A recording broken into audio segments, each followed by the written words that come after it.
Hi there, and welcome to the Cory Doctorow podcast. I'm Cory Doctorow, and I'm reading to you from my 2004 novel, Eastern Standard Tribe.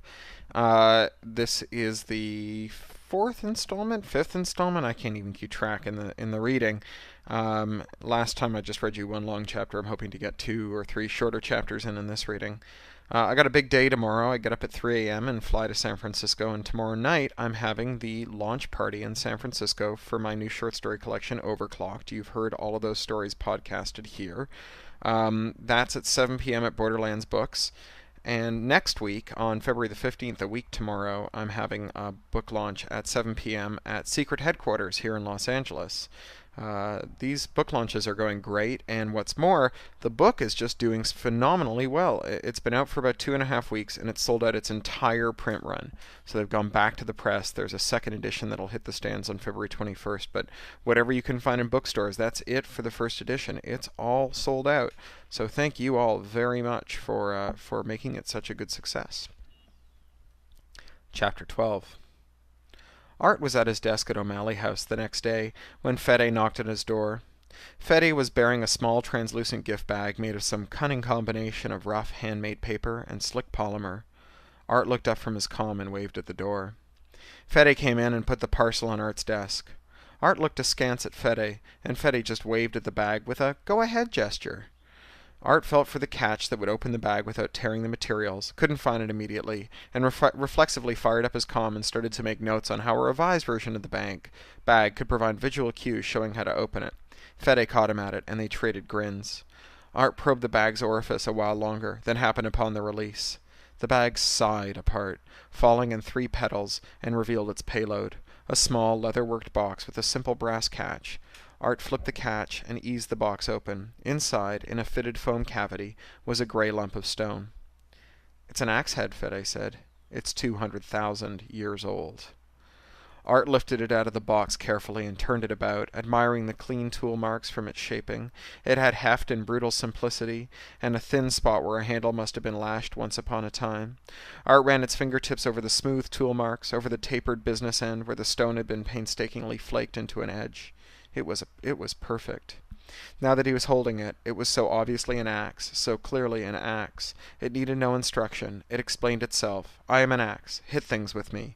Art couldn't think of a single means by which it could be improved. "Fede," he said. "Fede, this is incredible." "I figured we needed to bury the hatchet, huh?" "God, that's awful. Here's a tip. When you give a gift like this, leave the humor out of it, okay? You don't have the knack."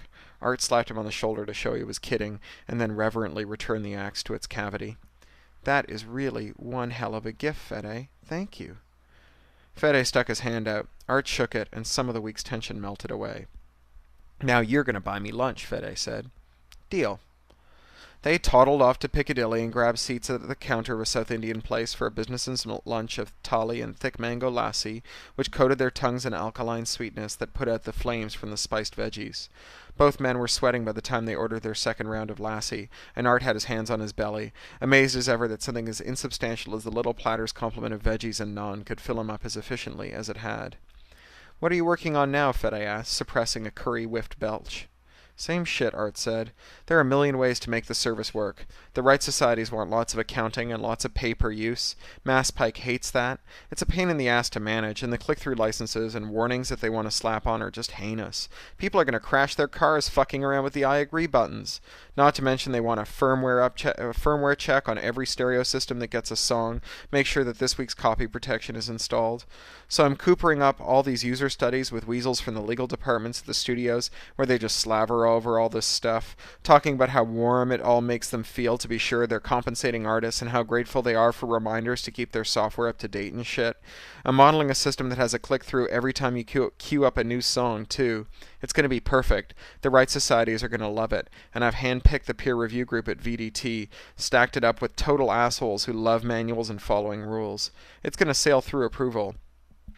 Fede grunted. "You don't think it's too obvious?" Art laughed. There's no such thing as too obvious in this context, man. These guys, they hate the end user. And for years they've been getting away with it all because all their users are used to being treated like shit at the post office and the tube station. I mean, these people grew up with coin-operated stoves, for Christ's sake. They pay television tax. Feed them shit and they'll ask you for second helpings. Beg you for them. So no, I don't think it'll be too obvious. They'll mock up the whole system and march right into Masspike with it, grinning like idiots. Don't worry about a thing. Okay, I get it. Don't worry. I won't worry. Art signaled the counterman for their bill.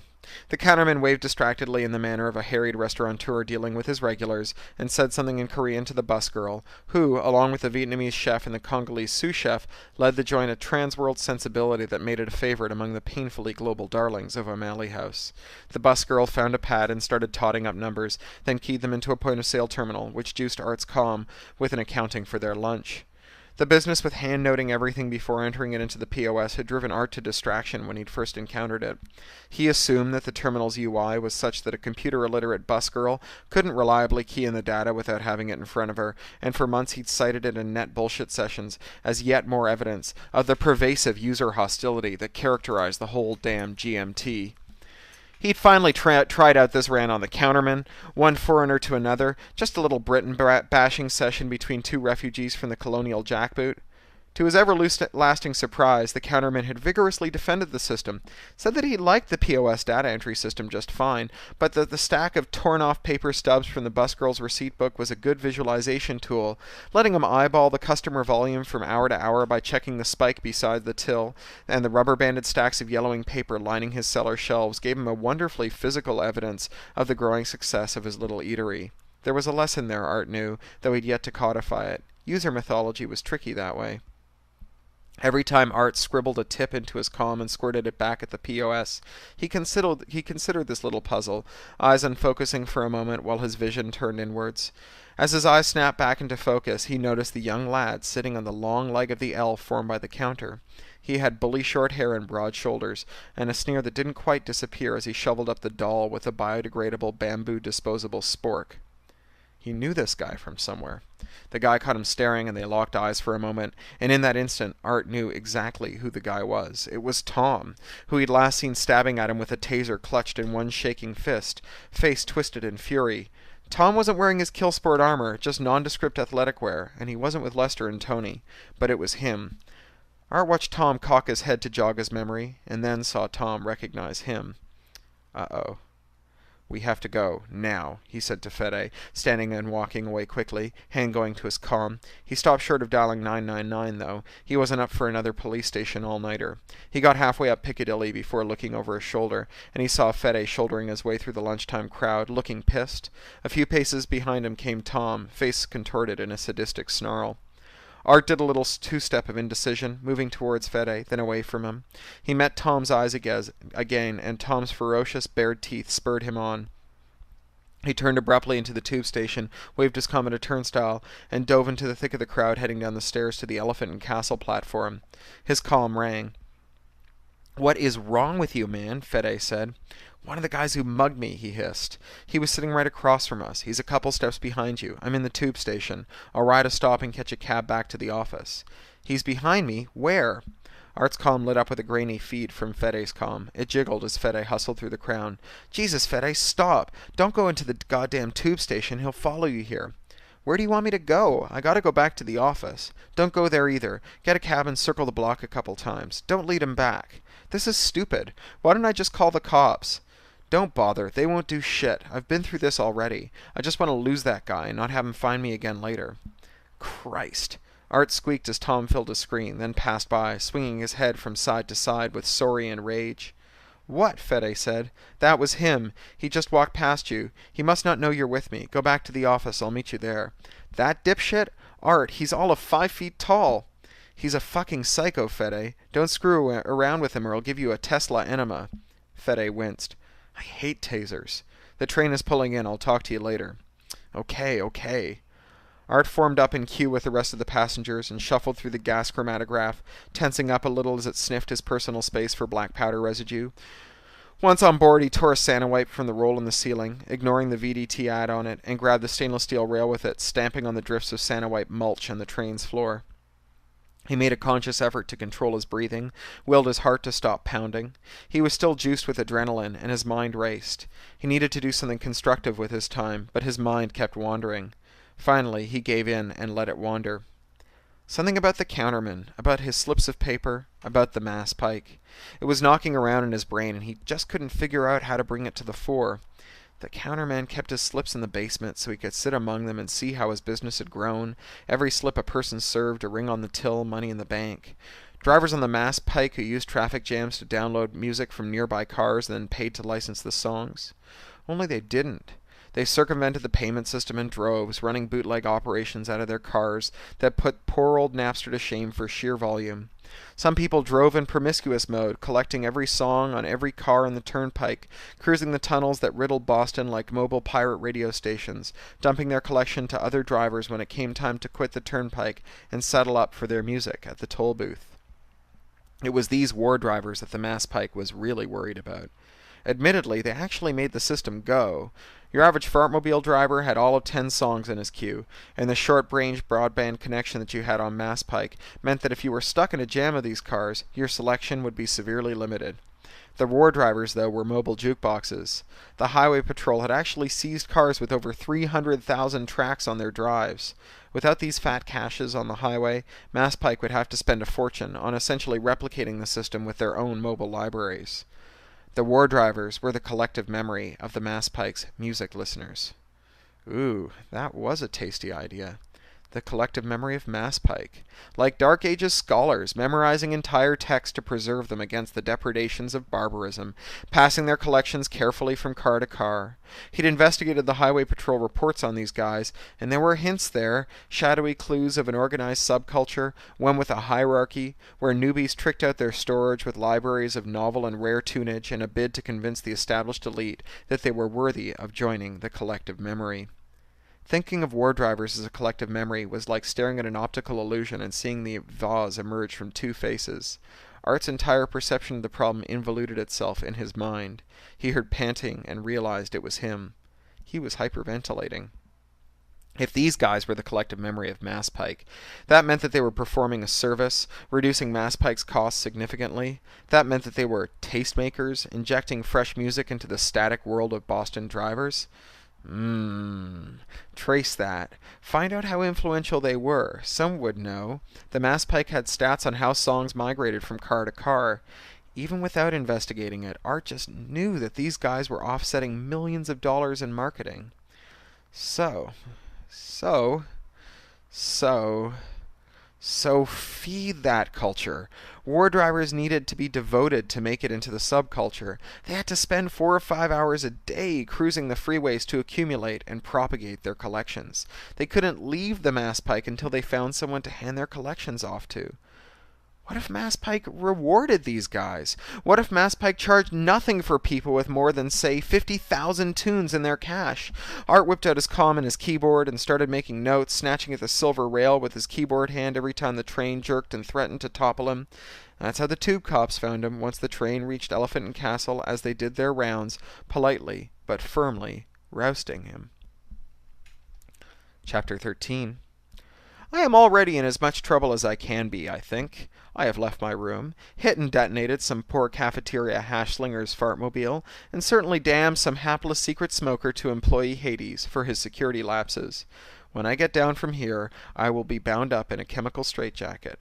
I'll be one of the ward corner droolers propped up in a wheelchair in front of the video, tended twice daily for diaper changes, feeding, and remedication.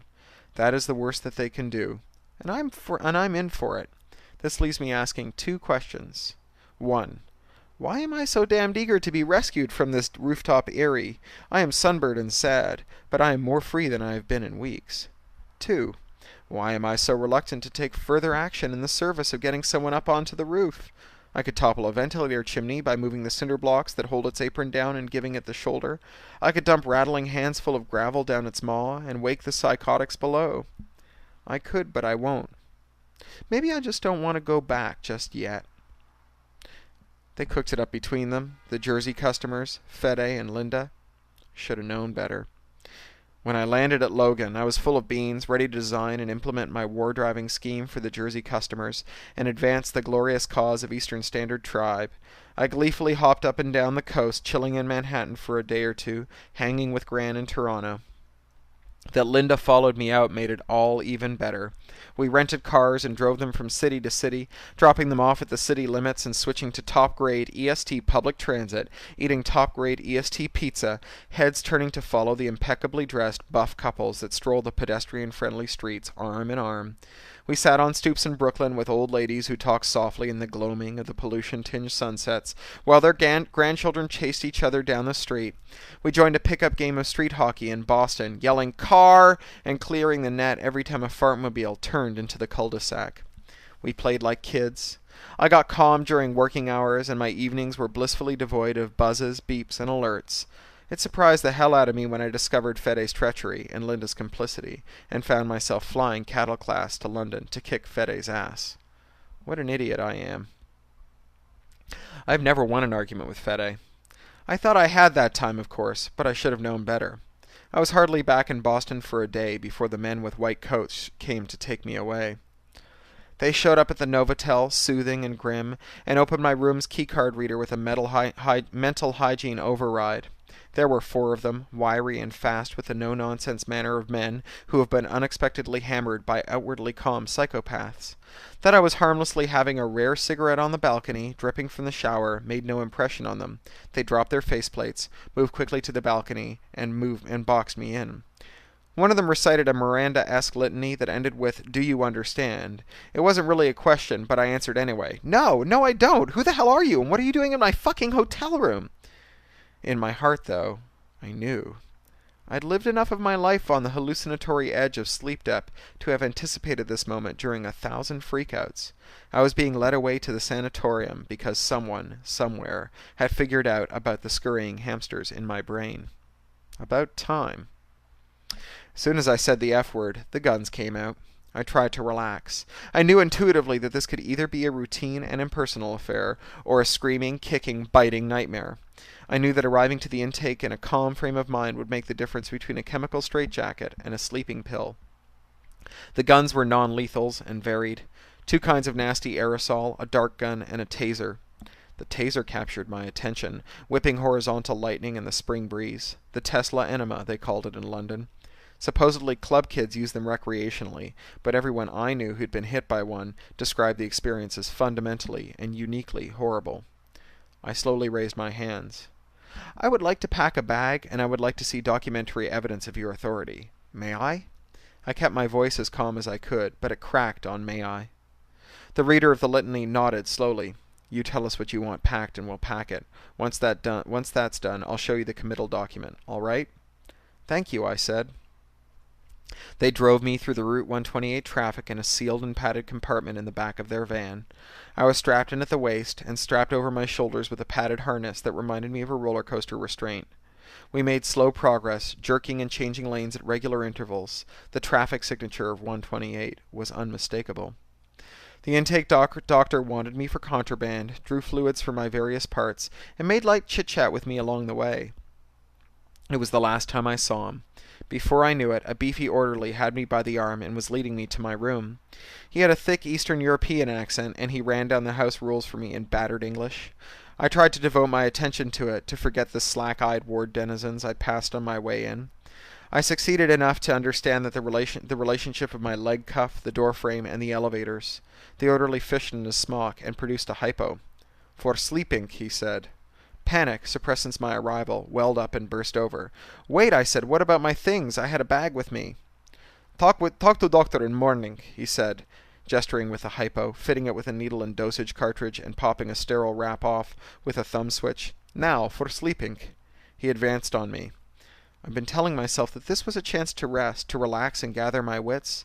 Soon enough, I'd figure things out with the doctor, and I'd be on my way. I'd argue my way out of it. But here came Boris Badenoch with his magic needle, and all reason fled. I scrambled back over the bed and pressed against the window. "It's barely 3, I said, guessing the time in the absence of my calm. "I'm not tired. I'll go to sleep when I'm tired." For sleeping, he repeated, in a more soothing tone. No, that's all right. I'm tired enough. Long night last night. I'll just lie down and nap now, all right? No need for needles, okay? He grabbed my wrist. I tried to tug it out of his grasp, to squirm away. There's a lot of good old-fashioned dirty fighting in Tai Chi. Eye-gouging, groin punches, hold breaks and come-alongs. But they all fled me. I thrashed like a fish on a line as he ran the hypo over the crook of my elbow until the vein-sensing LED glowed white. He jabbed down with it and I felt a prick. For a second I thought that it hadn't taken effect. I've done enough chemical sleep in my years with the tribe that I've developed quite a tolerance for most varieties, but then I felt that unmistakable heaviness in my eyelids, the melatonin crash that signaled the onslaught of merciless rest. I collapsed into bed. I spent the next day in a drug stupor. I'd become quite accustomed to functioning in a stupor over the years, but this was different. No caffeine, for starters. They fed me, and I had a meeting with a nice doctor who ran it down for me. I was here for observation pending a competency hearing in a week. I had 7 days to prove that I wasn't a danger to myself or others, and if I could, the judge would let me go. It's like I'm a drug addict, huh? I said to the doctor, who was used to non sequiturs. Sure it is. He shifted in the hard chair opposite my bed, getting ready to go. No, really, I'm not just running my mouth. It's like this. I don't think I have a problem here. I think of my way of conducting my life as perfectly harmless, like a speed freak who thinks that she's just having a great time, being ultra-productive and coming out ahead of the game. But her friends, they're convinced she's destroying herself. They see the danger she's putting herself in, they see her health deteriorating, so they put her into rehab, kicking and screaming, where she stays until she figures it out. So, it's like I'm addicted to being nuts. I have a non-rational view of the world around me, and an accurate view. You are meant to be the objective observer, to make such notes as necessary to determine if I'm seeing things properly, or through a haze of nuttiness. For so long as I go on taking my drug, shooting up my craziness, you keep me here. Once I stop, once I accept the objective truth of reality, you let me go. What then? Do I become a recovering nutcase? Do I have to stand, ever vigilant, against the siren song of craziness? The doctor ran his hands through his long hair and bounced his knee up and down. You could put it that way, I guess. So tell me, what's the next step? What's my optimum strategy for providing compelling evidence of my repudiation of my worldview? Well, that's where your analogy breaks down. This isn't about anything demonstrable. There's no one thing we look for when making our diagnosis. It's a collection of things, a protocol for evaluating you. It doesn't happen overnight either. You're committed on the basis of evidence that you had made threats to your coworkers due to a belief that they were seeking to harm you. Interesting. Can we try a little thought experiment, Doctor? Say that your coworkers really were seeking to harm you. This is not without historical precedent, right? They're seeking to sabotage you because you've discovered some terrible treachery on their part, and they want to hush you up. So they provoke a reaction from you and then use it as the basis for an involuntary committal. How would you, as a medical professional, distinguish that scenario from one in which the patient is genuinely paranoid and delusional? The doctor looked away. It's in the protocol. We'll find it there. I see, I said, moving in for the kill. I see. Where would I get more information on the protocol? I'd like to research it before my hearing. I'm sorry, the doctor said. We don't provide access to medical text to our patients. Why not? How can I defend myself against a charge if I'm not aware of the means by which my defense is judged? That hardly seems fair. The doctor stood and smoothed his coat, turned his badge's lanyard so his picture faced outwards. Art, you're not here to defend yourself. You're here so that we can take a look at you and understand what's going on. If you have been set up, we'll discover it. What's the ratio of real paranoid to people that have been set up in your experience? I don't keep stats on that kind of thing. How many paranoids have been released because they were vindicated? I'd have to go through my case histories. Is it more than 10? No, I wouldn't think so. More than 5? Art, I don't think... Have any paranoids ever been vindicated? Is this observation period anything more than a formality en route to committal? Come on, doctor, just let me know where I stand. Art, we're on your side here. If you want to make this easy on yourself, you should understand that. The nurse will be in with your lunch and your meds in a few minutes, and you'll be allowed out on the ward. I'll speak to you there more if you want. Doctor, it's a simple question. Has anyone ever been admitted to this facility because it was believed that he had paranoid delusions and later released because he was indeed the center of a plot? Art, it's not appropriate for me to discuss other patients' histories. Don't you publish case studies? Don't those contain confidential information disguised with pseudonyms? Well, that's not the point. What is the point?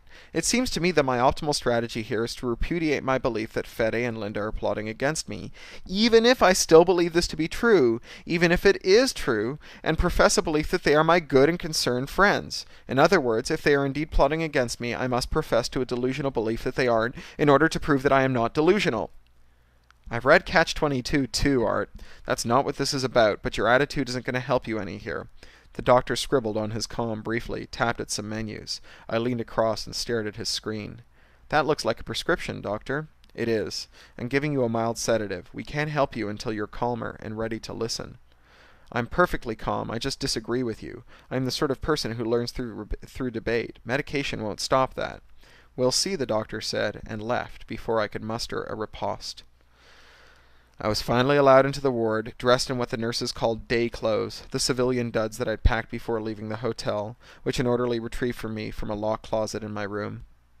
The clustered nuts were watching slackjaw TV, or staring out the windows, or rocking in place, fidgeting and muttering.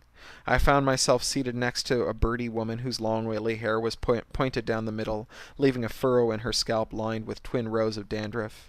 She was young, maybe 25, and seemed the least stuporous of the lot.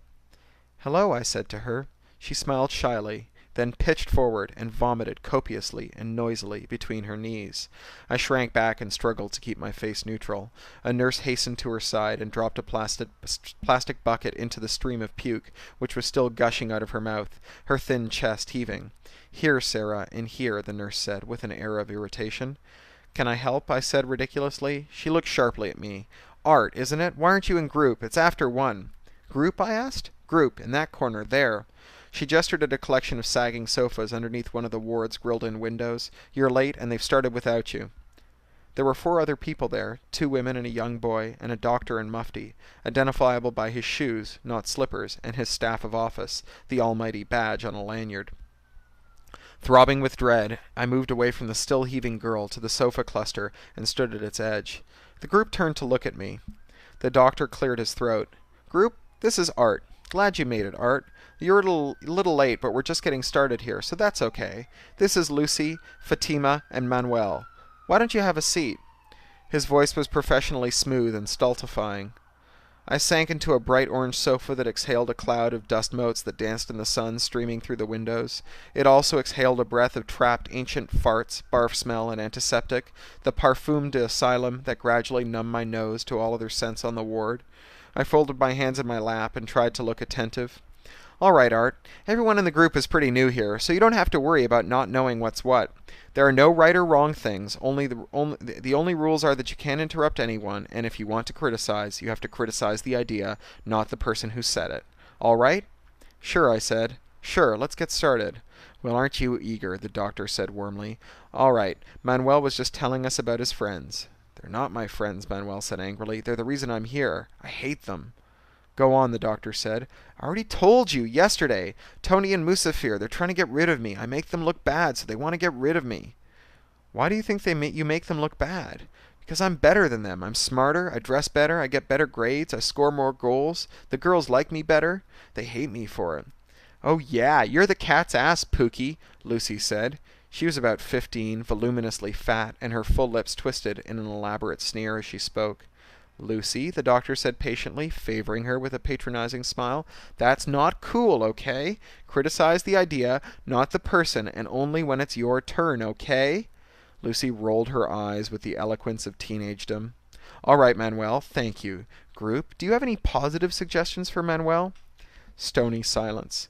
"Okay, Manuel, some of us are good at some things, and some of us are good at others. Your friends don't hate you, and I'm sure that if you think about it, you'll know that they don't hate you. Didn't they come visit you last weekend? Successful people are well liked, and you're no exception. We'll come back to this tomorrow. Why don't you spend the time until then thinking of 3 examples of how your friends showed you that they like you, and you can tell us about it tomorrow." Manuel stared out the window. "Okay, now, Art, welcome again. Tell us why you're here." "I'm in for observation. There's a competency hearing at the end of the week." Linda snorted and Fatima giggled. The doctor ignored them. "But tell us why you think you ended up here." "You want the whole story?" Whatever parts you think are important." "It's a tribal thing," I said. "I see," the doctor said. "It's like this. It used to be that the way you chose your friends was by finding the most like-minded people you could out of the pool of people who lived near to you. If you were lucky, you lived near a bunch of people that you could get along with. This was a lot more likely in the olden days, back before, printing and radio and such. Chances were that you'd grow up so immersed in the local doctrine that you'd never even think to question it. If you were a genius or a psycho, you might come up with a whole new way of thinking, and if you could pull it off, you'd either gather up a bunch of people who liked your new idea and go somewhere else, like America, or you could set up a little colony of people who agreed with you. Most of the time, people who didn't get along with their neighbors just moped around until they died." "Very interesting," the doctor said, interrupting smoothly. "But why don't you tell us how you ended up here?" "Yeah," Lucy said. "This isn't a history lesson, it's group. Get to the point." "I'm getting there," I said. "It just takes some background if you're going to understand it. Now, once ideas could travel more freely, the chances of you finding out about a group of people somewhere else that you might get along with increased. Like when my dad was growing up. If you were gay and from a big city, chances are you could figure out where the other gay people hung out and," I waved my hands, "we're gay, right? But if you were from a small town, you might not even know that there was such a thing as being gay. You might think that it was just perversion. But as time went by, the gay people in big cities started making a bigger and bigger deal out of being gay. And since all the information that the small towns consumed came from big cities, that information leaked into the small towns, and more gay people moved to the big cities, built little gay zones where gay was normal. So back when the New World was forming and starting out its borders and territories, information flowed pretty well. You had telegraphs, the Pony Express, thousands of little newspapers that got carried around on railroads and streetcars and steamers, and it wasn't long before everyone knew what kind of person went where, even back in Europe and Asia. People immigrated here and picked where they wanted to live based on what sort of people they wanted to be with, which ideas they liked best. A lot of it was religious, but that was just the surface.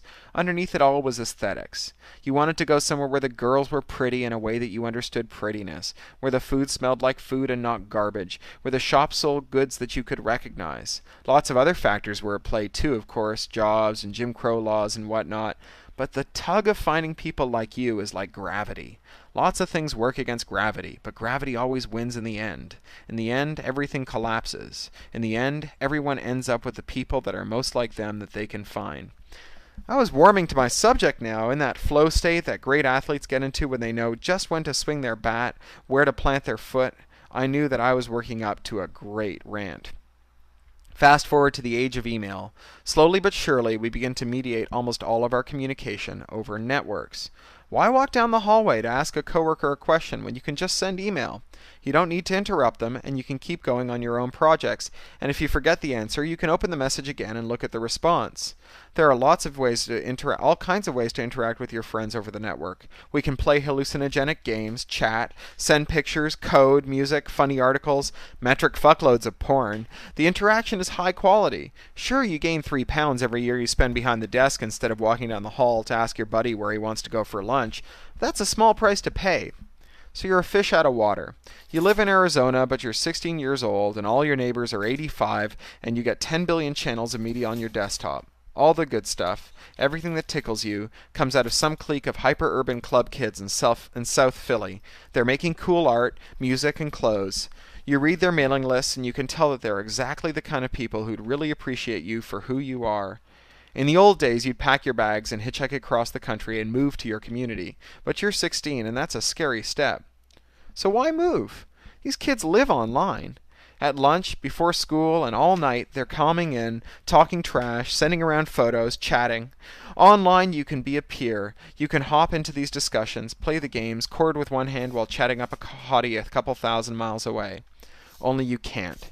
You can't because they're chat at 7 a.m. while they're getting ready for school. They chat at 5 p.m. while they're working on their homework. Their late nights end at 3 a.m. But those are their local times, not yours. If you get up at 7, they're already at school because it's 10 there. So you start to F with your sleep schedule. You get up at 4 a.m. so that you can chat with your friends. You go to bed at 9 because that's when they go to bed. Used to be that it was stockbrokers and journos and factory workers who did that kind of thing, but now it's anyone who doesn't fit in.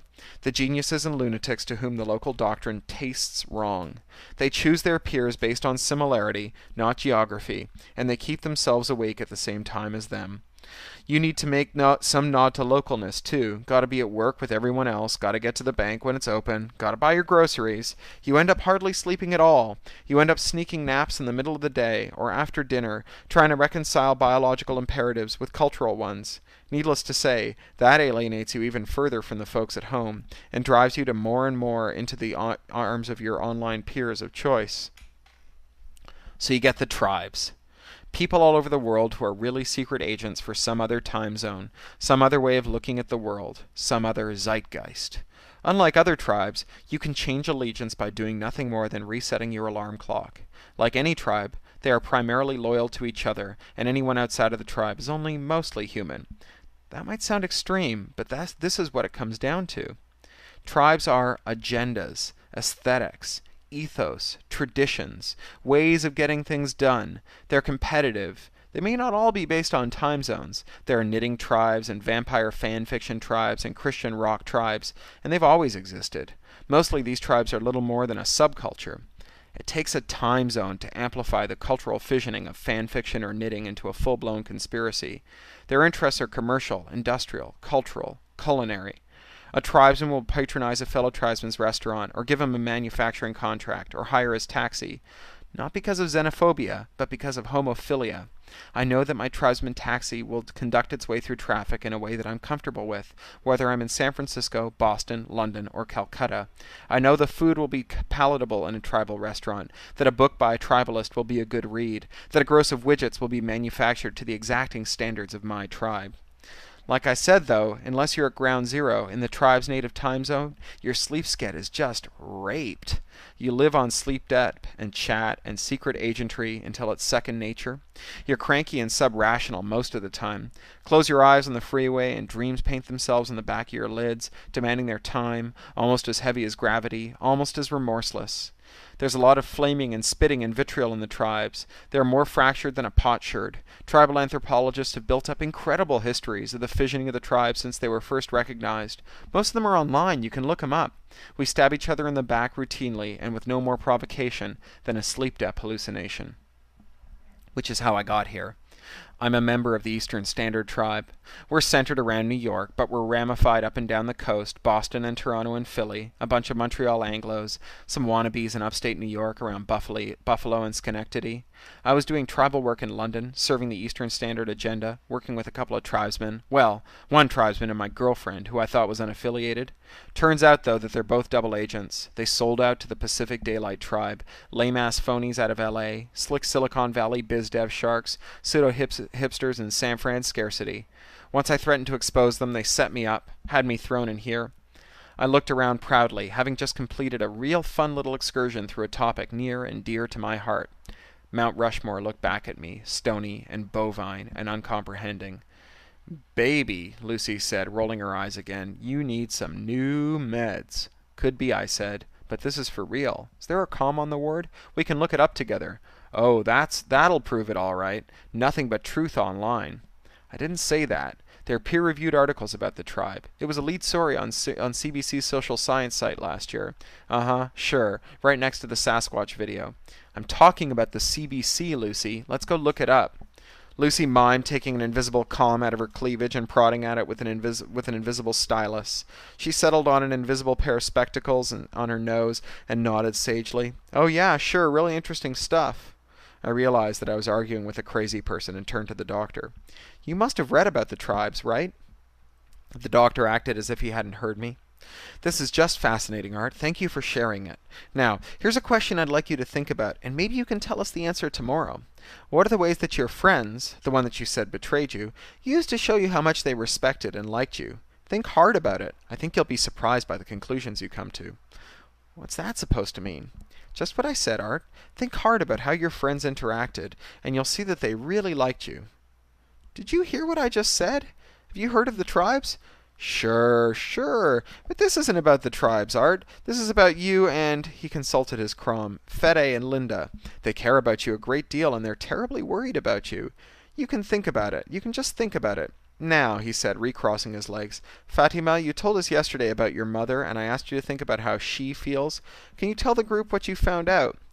But Fatima was off in Medland, eyes glazed and mouth hanging slack. Manuel nudged her with his toe, then, when she failed to stir, aimed a kick at her shin. The doctor held out a hand and grabbed Manuel's slippered toe. "That's all right. Let's move on to Lucy." I tuned out as Lucy began an elaborate and well-worn rant about her eating habits, prodded on by the doctor. The enormity of my situation was coming home to me. I couldn't win. If I averred that Fede and Linda were my boon companions, I'd still be found incompetent. After all, what competent person threatens his boon companions? If I stuck to my story, I'd be found incompetent and medicated beside, like poor little Fatima, zombified by the psychoactive cocktail. Either way, I was stuck. Stuck on the roof now, and it's getting very uncomfortable indeed. Stuck because I am officially incompetent and doomed and damned to indefinite rest on the ward. Stuck because every passing moment here is additional time for the hamsters to run their courses in my mind, piling regret on worry. Stuck because as soon as I am discovered, I will be stupefied by the meds, administered by stern and loving and thoroughly disappointed doctors. I haven't managed to remember any of their names. They are interchangeable, well-shod, and endowed with badges on lanyards, and soothing and implacable, and entirely unappreciative of my rhetorical skills. Stuck. The sheet metal chimneys stand tall around the roof, unevenly distributed according to some inscrutable logic that could only be understood with the assistance of as-built drawings, blueprints, mechanical and structural engineering diagrams. Surely, though, they are optimized to wick hot air out of the building's giant brick pile's guts and exhaust it. I moved to the one nearest the stairwell. It is tarred in place, its apron lined with a double row of cinder blocks that have pools of brackish water and cobwebs gathered in their holes. I stick my hand in the first and drag it off the apron. I repeat this. Now the chimney is standing on its own, in the middle of a nonsensical cinder block henge. My hands are dripping with muck and grotendousness. I wipe them off in the pea gravel and then dry them on my boxer shorts, then hug the chimney and lean forward. It gives, slowly, slightly, and springs back. I give it a harder push, really give it my weight, but it won't budge. Belatedly, I realize that I'm standing on its apron, trying to lift myself along with it. I take a step back and lean way, way forward. Try again. It's awkward, but I'm making progress, bent like an L, pushing with my legs and lower back. I feel something pop around my sacrum, know that I'll regret this deeply when my back cacks out completely, but it'll all be for naught if I don't keep on pushing. Then suddenly the chimney gives, its apron swinging up and hitting me in the knees so that I topple forward with it, smashing my chin on its hood. For a moment I lie down atop it, like a stupefied lover, awestruck by my own inanity. The smell of blood rouses me. I tentatively reach my hand to my chin and feel the ragged edge of a cut there, open from the tip and along my jawline and almost to my ear. The cut is too fresh to hurt, but it's bleeding freely, and I know that it'll sting like a bastard soon enough. I go to my knees and scream again as I rend my chin open further. My knees and shins are grooved with deep parallel cuts, gritted with gravel and grime. Standing hurts so much that I go back to my knees, holler again at the pain in my legs as I grind more gravel into my cuts, then again as I tear my face open some more. I end up fetal on my side, sticky with blood and weeping softly with an exquisite self-pity that is more than the cuts and bruises, more than the betrayal, more than the foreknowledge of punishment. I am weeping for myself and my identity and my smarts over happiness and the thought that I would indeed choose happiness over smarts any day. I am too damn smart for my own good.